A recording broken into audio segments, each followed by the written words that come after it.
Hello. Today I am making pork chops. They are breaded and quickly fried just to be brown, and most people know how to do that. This is an egg with a little bit of just a splash of milk, and I've already, like, these are just chops. I leave the fat on them to make them nice and flavorful. And this mixture is a little bit of it's about 50-50 of Italian breadcrumbs and some chicken fry. That's what I put in here. It's about 50, maybe a third of a cup of this and a third of a cup of the breadcrumbs. And when the oil gets hot, put them in there. Just do a light fry on them, just until they're brown, and then we finish them off in the oven. Earlier, I started. Basically, it's like a chicken stock mix. So it's a mirepoix. Carrots, onion, celery, and we had leftover rice. Now normally I make this recipe with Campbell's chicken wild rice soup, and I put a can of that in there. We didn't have any, so it's easy enough to make this you start off with your mirepoix of veg, and then you lose my stuff over here. Saute that in a little bit of butter, and let's see, is this hot enough? Yeah. Saute that in a little bit of butter. Your carrots, onions, celery, chopped finely. I did throw some bigger carrots in here, just to make it more veggie-rific. Once that starts to kind of, get a little bit soft, I pour in water and enough better than bouillon to taste. If you are not familiar with better than bouillon, this is what the jar looks like. This is the chicken, roasted chicken. I've heard that the vegetable one is really good. My aunt just told me she uses the vegetable one quite a bit, and they love that. So this is as brown as we're getting it. We're not going overboard with this. She likes the vegetable. I use the chicken and beef a lot in cooking. So my little soup mix over there, I had leftover rice with farro. I do a mixture of farro and rice, and this is what my farro looks like. It's a grain. I'm gonna have to turn the fan on.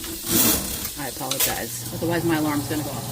So this is a grain. It's loaded with protein. It's very healthy. There's the nutrient label. I mean, it's got fiber. It does have carbs, but 7 grams of protein and a quarter cup. So it's good stuff. Good stuff. Good stuff. So let me just take it out very quickly. And that's what it looks like on the other side. And we go to the next one.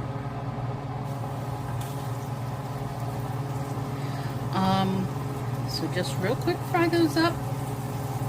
And I have in this other pot, oh dear, in this other pot over here, a big one, I've got potatoes boiling. I've cut them up, cubed them up into like 1-inch squares, and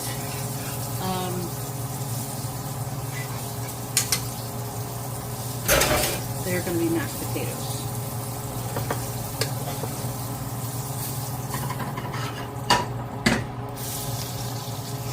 I don't usually put that much oil in my pan because it gets all thick, but I wanted to finish off the bottom. I will be right back with all 3 of them cooked. Okay, here we are. All 3 are perfectly browned. Now what I'll do is turn that off. And I usually, when I do this with like Campbell's, I don't typically cook the soup first. I usually just, and this is a family recipe. We've been using, this is like for my grandmother. And it's pretty awesome. Okay, so what we do is we take this soup mixture, soup, and with the rice, you want the grain right on top of the pork chops. It keeps them nice and moist. And then this whole thing goes in the oven, which I've had on for a bit. More juice. What happens is this juice blends in with the flour from the pork chop, and it becomes like a gravy. And usually we serve this over rice, but since I had the rice left over, and with the farro, it's my own wild grain mix. I use white rice, brown rice, mostly the wild. So black, red, brown, and a little tiny bit of white. I don't like it to be overly white riced. These go in the oven, and I will cover them, and then I will take the cover off after maybe 30 minutes or so. All right, now onto the potatoes. When the potatoes are done, they usually take about 10 minutes. When you put your fork in, and they just sort of fall apart, and usually you can see a lot of the, if you look at the water, it kind of becomes milky. That's the starch coming out of the potatoes. So when you stick your fork in the potato, let's see if I can show you. Stick your fork in the potato, and it just falls apart like that. That's when they're ready. Okay, so we have two types of potato mashers. This is like a traditional. This one's big. This one is, you're going to give you a lumpy mash. If you like it smoother, this is my go-to. I like it smooth. A lot of times, sometimes I'll use this to make potato salad, just to give it that kind of lumpy, it's not just potatoes. It's a little bit of a potato mash. Not full on. You want most of the big chunks in there, right? But this is my go-to for smooth baked potatoes. And put in a stick of butter. These are kind of odd shape, but they're 8 tablespoons. They're short. These are like little stubby fat butter. I do a splash of milk, a decent splash. And, of course, sour cream. Hopefully this is already open. Oh, is it open? It's not open.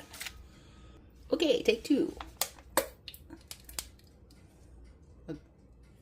A good squeeze or 2 of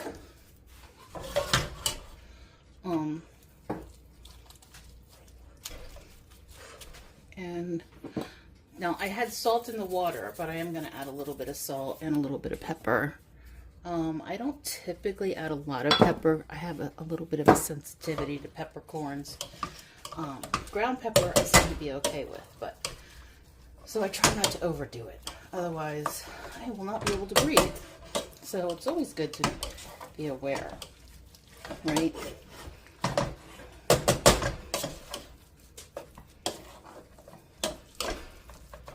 See how it squeezes up in there real nice? Add a little more milk, just a little splash. You don't want it too milky. Now, if you do get too milky, if you get it too loose, you can add a little, potato flakes in there. That's my tip. Sometimes it can happen. We don't judge. It can happen. So I'm hoping that you can see how smooth this is already looking.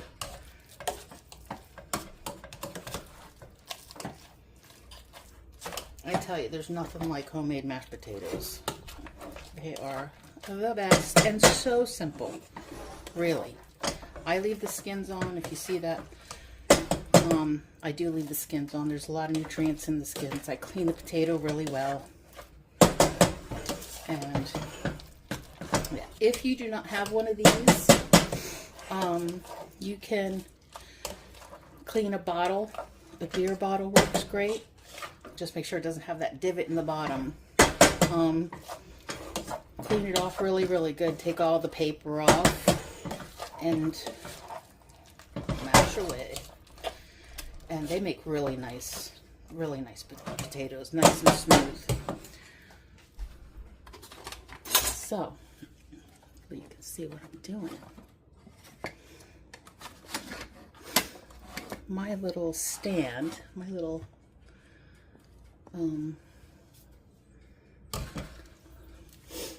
what do you call it? My little tripod is a little wide. Okay, there. That's a little better. So it takes up a lot of space. And as you know, if you watch my other videos, space is limited here. I have a very tiny kitchen. Not very tiny. I've seen smaller. But I have no counter space really to work with. Someday, hopefully next year, we'll be able to upgrade the kitchen. That's what I'm hoping. Okay. Now,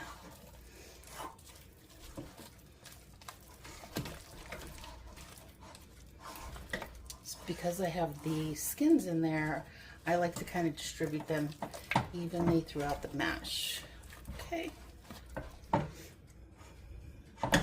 And nice and smooth potatoes.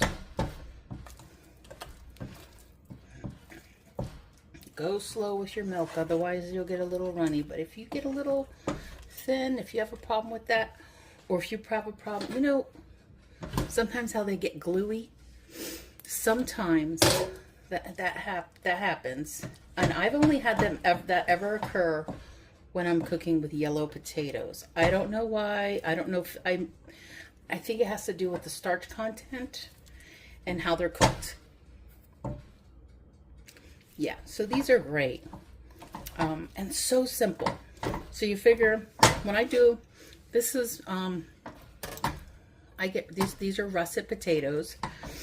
And I think I had 5 or 6 of them. 5 or 6 small ones. So the rule with the potatoes is, my mom always said, so it's 1 per person plus 1 for the pot. But everyone loves potatoes, I have found. So always add a couple more for the pot because there are never enough potatoes. Never. Okay, what we usually do with the leftover egg and the dredge, you know, the flour stuff, we make a hush puppy. So we mix that up together. This one's a little eggy, so we'll see how it goes. And we just do our hush puppy flat. Usually they get fought over. They're really tasty. Let's see how this goes.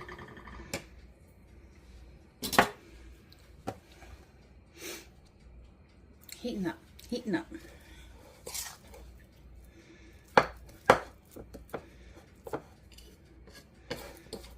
I like mine with a little ketchup.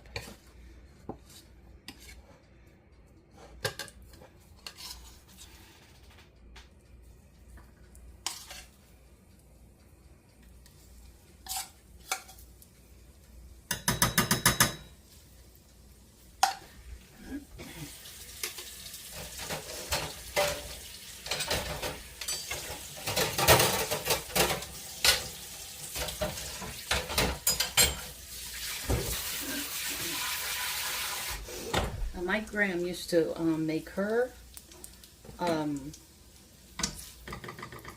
pork chops.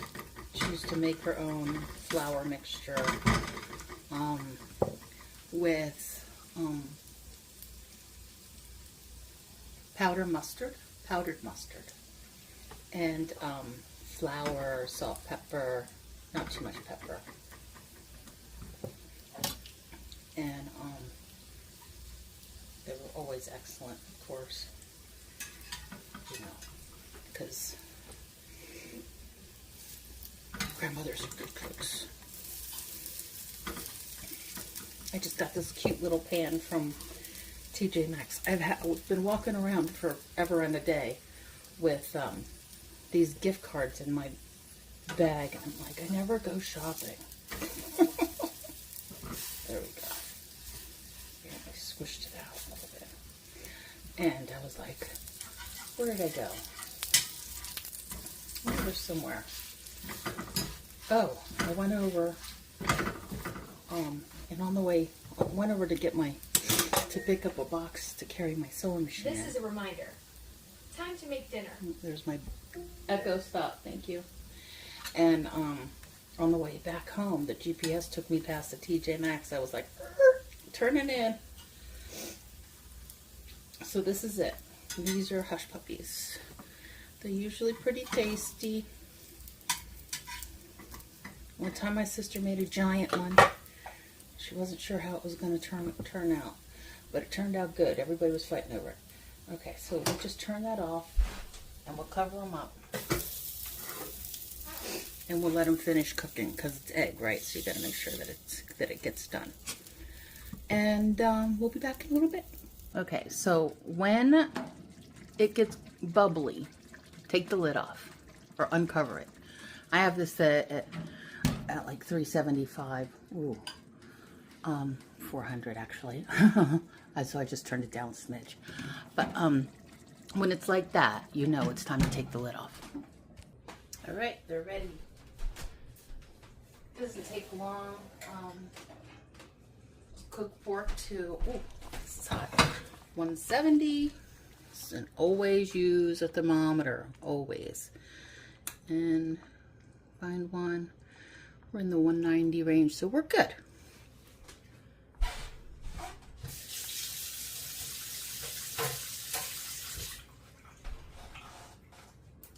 We let it rest for a bit, and then we are ready to serve.